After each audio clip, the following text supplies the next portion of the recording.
مسلم سائنسدانوں کی سیریز میں آج ہم ابن سینا کے بارے میں معلومات حاصل کریں گے۔ وہ 980 عیسوی کو بخارا کے نزدیک ایک گاؤں افشانہ میں پیدا ہوئے تھے۔ ان کے کارنامے عظیم ہیں، وہ مختلف علوم کے ماہر تھے۔ میں ڈاکٹر حمیدہ خان اور آپ دیکھ رہے ہیں سیاست ٹی وی کی خصوصی پیشکش۔ یورپ میں علمی بیداری پیدا ہوئی تو وہاں کے اہل علم کا رجحان تجرباتی علوم و فنون کی طرف ہوا۔ وہاں کی مسلم درسگاہوں کے تعلیم یافتہ مسیحی علماء و فضلاء نے اٹلی اور فرانس کی درسگاہوں میں ان علوم و فنون کی تعلیم کا انتظام کیا، اور اس کے لیے انہوں نے مسلم حکماء اور فلسفے کی کتابوں کے ترجموں سے استفادہ کیا۔ آگے چل کر انہوں نے اپنی کوششوں اور محنت سے اس فن میں اتنی ترقی کر لی کہ شاگردی کے بجائے استادی کے وہ دعوے دار ہو گئے۔ آہستہ آہستہ انہوں نے شہرت حاصل کر لی اور مسلمانوں کا ورثہ کلیسا کی میراث بن گیا۔ اس بات کا اعتراف نہ کرنا حقائق سے چشمپوشی ہے کہ یورپ نے حکمت و فلسفہ اور سائنس میں ترقی کر کے اس کو کہیں سے کہیں پہنچا دیا۔ مسلم سائنسدانوں نے دنیا کو اپنی ایجادات اور دریافتوں اور تحقیق کے ذریعے زندگی کے مختلف شعبوں میں بہت کچھ دیا ہے، جس میں ریاضی، طب، علم نجوم، علم فلکیات، علم طبیعیات، حیاتیات، انجینئرنگ، آپٹکس وغیرہ وغیرہ جیسے شعبے شامل ہیں۔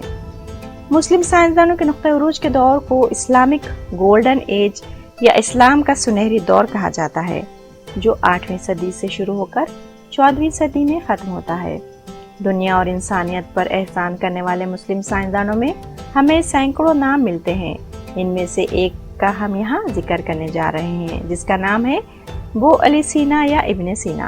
ابو علی سینا کا مکمل نام علی الحسین بن عبداللہ بن الحسین بن علی سینا ہے۔ یہ اپنے وقت کے سب سے مشہور اسکالر، فلاسفر اور فزیشین تھے۔ ان کی پیدائش 22 اگست 980 کو بخارا کے نزدیک ایک گاؤں افشانہ میں ہوئی، جو آج ازبکستان کا حصہ ہے۔ ان کے والد کا نام اسماعیل تھا، جو بلخ شہر کے رہنے والے تھے۔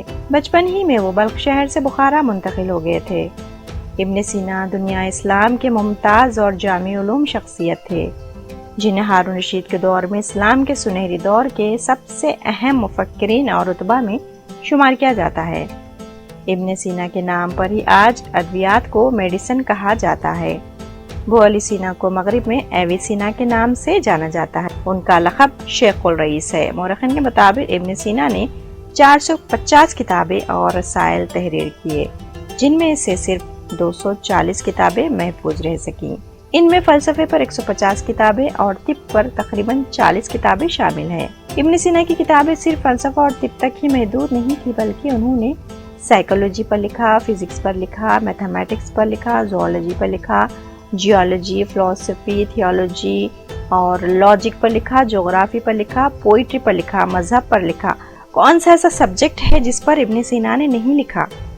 مورخین کے مطابق 5 سال کی عمر میں شہر بخارا میں ابن سینا نے ابتدائی تعلیم حاصل کی۔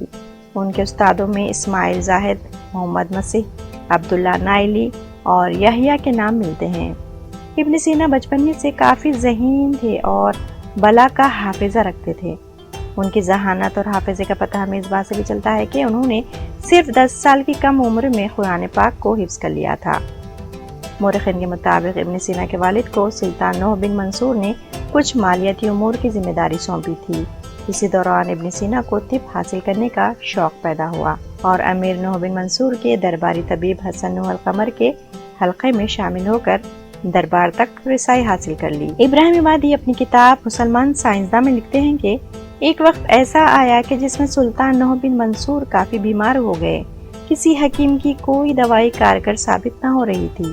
جب سب تھک ہار گئے تو دربار میں ابن سینا کو سلطان کے علاج کے لیے بلایا گیا۔ محض 18 سال کی عمر میں ابن سینا نے سلطان کے لا علاج مرض کا علاج دریافت کر لیا اور انہوں نے سلطان کی بیماری کو جڑ سے ختم کر کے سب کو حیرت زدہ کر دیا۔ اس کارنامے سے ان کی شہرت اور دور دور تک پھیلنے لگی۔ ابن سینا کی محنت اور لگن کو دیکھتے ہوئے سلطان نے اپنی ذاتی لائبریری ابن سینا کو دے دی۔ ابن سینا نے اس لائبریری سے خوب علم حاصل کیا اور کئی کتابیں لکھ ڈالی۔ انہوں نے فارسی اور عربی میں بہت سی کتابیں لکھی جو کہ آج بھی موجود ہیں۔ الشفا ان کی سب سے بڑی کتاب مانی جاتی ہے۔ یہ کتاب 18 حصوں میں منقسم ہے جو مختلف علوم کا مجموعہ ہے۔ اس کتاب کا کامل نسخہ آکسفورڈ یونیورسٹی میں آج بھی موجود ہے۔ یہ کتاب یورپ اور مسلمانوں میں آج بھی فلسفے کی مستند ماخذ مانی جاتی ہے۔ ابن سینا نے القانون فی الطب 1025 عیسوی میں لکھی جو 14 جلدوں پر مشتمل کتاب ہے، جو کہ ان کا سب سے بڑا کارنامہ سمجھا جاتا ہے۔ انہوں نے فارسی میں ادویات کا انسائکلوپیڈیا مرتب کیا۔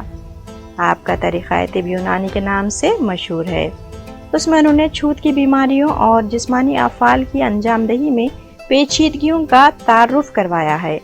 کم و بیش 707 جڑی بوٹیوں کی ادویات کا طریقہ بھی اس میں موجود ہے۔ اس کتاب میں جالینوس، بقراط اور ان کے بعد کے طبی مصنفین کا نچوڑ، تشریح اور تنقید کو بیان کیا گیا ہے۔ ایک روایت کے مطابق اس کتاب کا ترجمہ لاطینی زبان میں کیا گیا ہے اور یورپ میں 700 سالوں تک یونیورسٹیوں میں اس کتاب کو پڑھایا جاتا رہا ہے، اور یہ کتاب علم طب میں سند مانی جاتی ہے اور اس سے میڈیکل میں بائبل کا مقام حاصل رہا۔ ابن سینا کو اس کتاب کی بدولت کافی شہرت مقبولیت حاصل ہوئی۔ 13ویں صدی عیسوی سے 16ویں صدی عیسوی تک مغرب میں یہ کتاب چھائی رہی۔ ایران میں آج تک اسی کی بنیاد پر علاج کیا جاتا ہے۔ اس کتاب میں ابن سینا نے زمانہ قدیم سے لے کے اپنے زمانے تک مختلف علاقوں اور زبانوں میں بٹا ہوا تمام کا تمام علم طب ایک جگہ جمع کر دیا۔ اس کتاب کی پہلی جلد میں بات کی گئی ہے کہ جسم کس طرح کام کرتا ہے، اور دوسری میں ادویات بنانے کے 800 اجزاء اور ان کی خصوصیات کا تذکرہ ہے۔ تیسری جلد میں سر سے لے کر پیر تک ایک ایک عضو کا اور اس میں ہو سکنے والی بیماریوں کا ذکر ملتا ہے۔ چوتھے میں بیماریوں پر بحث کی گئی ہے جو پورے انسانی جسم پر اثر انداز ہوتی ہے، اور 5ویں جلد میں مرکب ادویات کا علم ہے، یعنی کمپاؤنڈ میڈیسنز۔ ابن سینا نے اپنے دور میں اسپتالوں کو جدید بنیادوں پر استوار کیا، مختلف بیماریوں کے لیے مختلف شعبے بنائے اور ادویات کے لیے الگ سے فارمیسی کا شعبہ بنایا۔ ابن سینا نے دوا کے عام استعمال سے پہلے اس کو جانچنے کے 7 اصول مرتب کیے۔ ان اصولوں کی گونج آج کے ماڈرن اصولوں میں بخوبی سنی جا سکتی ہے۔